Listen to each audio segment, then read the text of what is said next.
Omarchy 2.0 has been released. Omarchy? I'm not sure how to pronounce it, but I'm gonna call it Omarchy because it sounds better.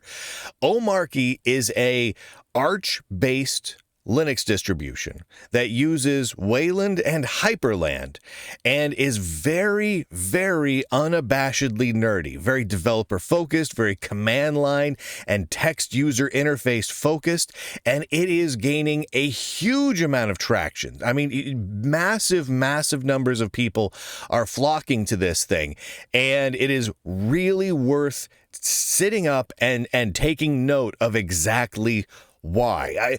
Over the last decade or two, at one show or another, I've repeatedly pointed out that the leadership within Linux and open source desktop market shares changes rapidly. For years, we'll go along and Fedora and Red Hat Linux will be the king of desktop Linux, and then almost overnight, Red Hat and Fedora will bottom out, and out of nowhere, Ubuntu will become the king of desktop Linux. These changes literally will happen, where we will have a 50, 60, sometimes even 80% market share swing over the course of a little more than a year. This has happened repeatedly now within the world of desktop Linux operating systems, and it is obviously going to happen again. And I think we are on the verge of witnessing exactly one of those moments. And it's not just Omarchy. We'll get into everything that I think it is in a moment, but I think this is part of it. I think the Omarchy Linux distribution is part of that massive swing that every now and then we see where the entire landscape of open source desktop software gets upended. This happens every 5, 6, 7, 8 years or so, and we're well overdue for this. You can go get it at Omarchy, omarchy.org. But let me read what I wrote here and show you a few screenshots. If you're listening to the audio podcast, you can go grab the article. I'll link to it wherever you're getting the show. Omarchy, an Arch-based Linux distribution which self-describes as an opinionated Arch plus Hyprland setup, has just published their 2.0 release. Omarchy was started by David Heinemeier Hansen, DHH, the creator of Ruby on Rails, as a command line and developer-focused and unabashedly nerdy configuration of Arch. In fact, it really just started as an Arch configuration script. That's really how it started. But in the short time since it began, just back in June, 2 months ago, Omarchy has captured a massive amount of interest and has grown to become a full-fledged distribution in its own right. Omarchy 2.0, the new release that came out today, for the first time boasts a full-on ISO. So you have an ISO installation method. You don't just install Arch and then run a script. You actually have a full Linux distribution now. An AUR, an Arch user repository free installation process.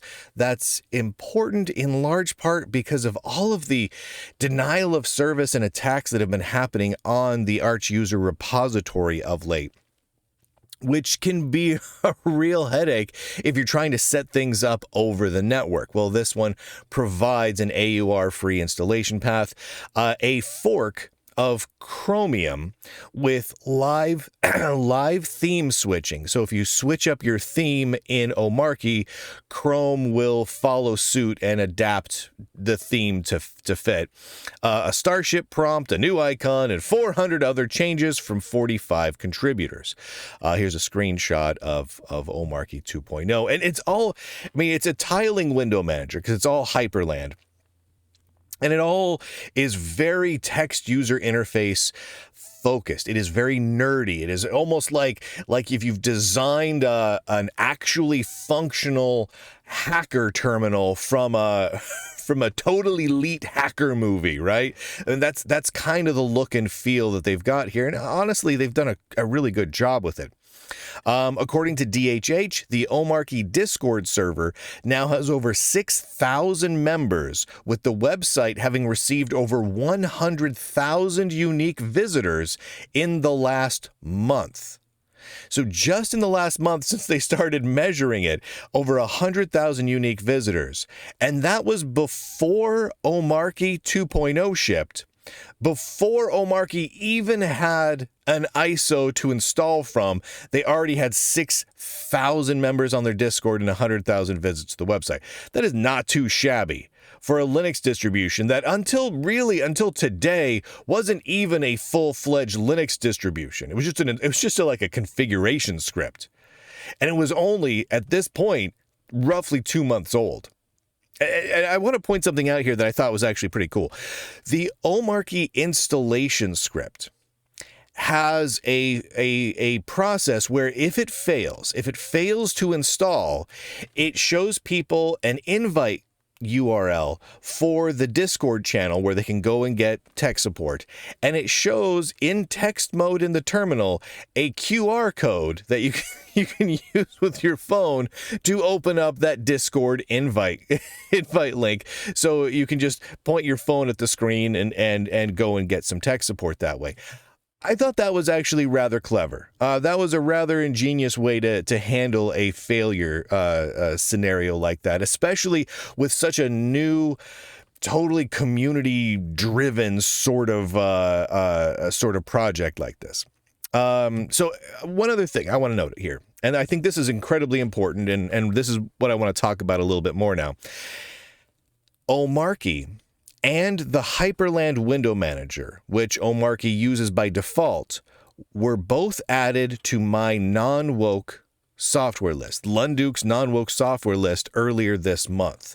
Here's another screenshot of it, but here, let's look over at that for a second here. Because I'm noticing that a lot of the non-woke software projects, right, are just having an amazing amount of success right now. On the web browser front, Brave is a non-woke web browser, and its usage shares is just soaring. More new users every month. Ladybird as a web browser project is gaining new functionality every day, it seems. The Open Mandriva and Omarchy operating systems are just shooting for the moon. I mean, the number of people trying those operating systems out, joining those projects, becoming part of those projects is just skyrocketing. And we're also seeing crazy good success out of things like Hyprland and Ex Libre. And it's amazing to see all of this. And I wanted to point this out because these things are not seeing success because I added them to some list. They're seeing success because people want non-woke software, right? I want to be very clear about this. Here's how I wrote it in the article. Omarchy is yet another open source project which has steered clear of woke and DEI politics and has seen tremendous success and adoption. We have seen the same scenario play out repeatedly now. Open Mandriva, Ex Libre, Hyprland, and Brave, and SQLite, and so many of them out there.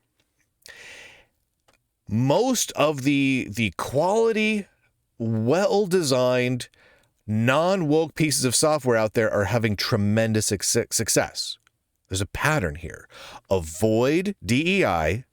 Experience a flood of users, contributors, and excitement around your project. This is a pattern. It is a very clear emerging pattern.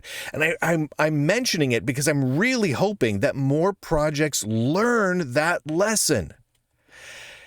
It is just, it's so obvious to me. I mean, now clearly Omarchy and all those other projects aren't seeing success just because they're not woke and they are leaning towards meritocracy and they're moving away from DEI. That's not the only reason that they're seeing the success. They're also leaning heavily into nerdiness. They're embracing their nerdiness. They're also focusing on quality.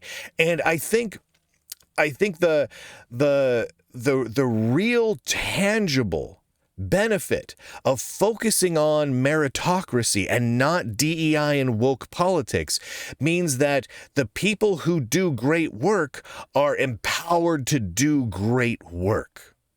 Right?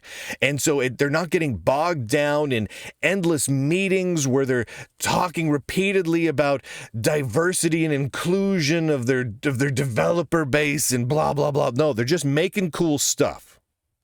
And the very practical result of that is high quality software. What we're seeing out of Omarchy, I'm test driving it right now, not on the machine I'm recording this on, but on my other laptop, and it's fantastic. Now, me personally, I'm mostly using OpenMandriva with Ex Libre on my production machine that I'm looking at right now. Now, I'm mostly going that route, but again, quality software, non-woke software, and we're seeing a huge surge in usage and excitement and adoption across the whole of the Linux and open source ecosystem.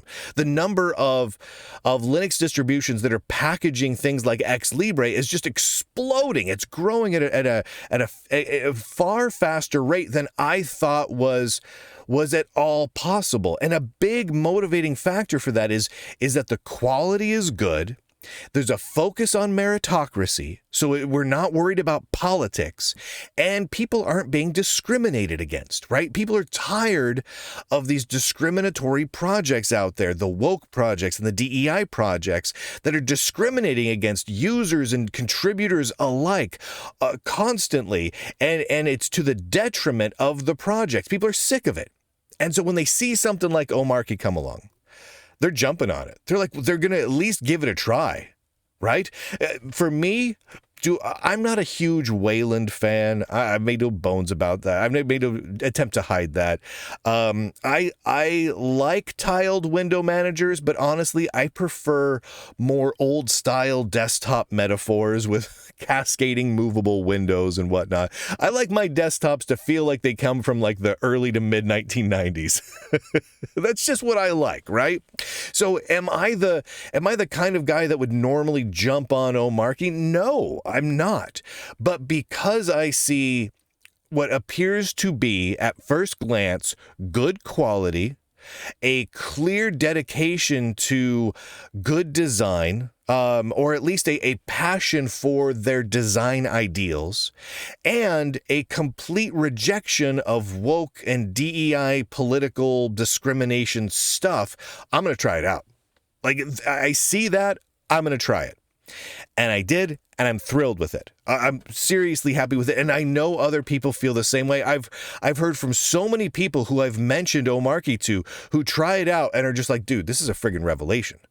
This is a game changer. This is a great system. And when you look at the numbers, the just crazy rocket-fueled, stratospheric shooting to the moon numbers that Omarchy is seeing, I think we are seeing a significant shift in the entirety of the open source desktop operating system world right now. And we're seeing things like Devuan, OpenMandriva, GhostBSD, Omarchy, and the like experiencing significant growth, which is not only outpacing the growth of many of the other, let's just say, more woke and more DEI systems like the OpenSUSEs and Elementaries and the whatnots and the Fedoras of the world. But a lot of those other systems are actually, by comparison, shrinking and losing developers and losing interest and gaining a bad reputation for being discriminatory and woke and filled with DEI and opposing meritocracy and all these just awful things. And it's a shift. It's a dramatic shift, and it's happening right now. And it is amazing to see and watch. It's truly one of those moments that is not just a change, but a change, I believe, for the better. Now, I don't think if I'm being honest with you, if I put on my, my big giant Johnny Carson Tonight Show turbany thing on my head of what was it, the Great Kreskin or whatever, and I'm making a prediction about what the future holds, I don't think Omarchy is going to become the new Ubuntu, or the new what Red Hat was when it was at its heyday. I don't think it will be the number one distro. What I think we're about to see is several Linux distributions, multiple of them, multiple non-woke, non-DEI, meritocracy and merit-focused distributions simply rise up together and take the place of some of the other distributions out there that are going to suffer because of it. And I think what we're going to see fall is Ubuntu, Debian, and Fedora. I really, looking at it realistically, those systems are too embroiled in problems right now. You look at Fedora, they're owned and operated by Red Hat and IBM, and I don't see how they escape the giant black hole of death that is Red Hat and IBM right now, with their lawsuits around their massive discrimination, their anti-white people propaganda campaigns and training presentations and all their DEI stuff. I just don't see how Fedora can manage to work their way out of that when their leadership has been driving them down that DEI woke path so terribly hard. I mean, they run whole weeks where they talk about nothing but diversity and inclusivity, and nobody from the community cares.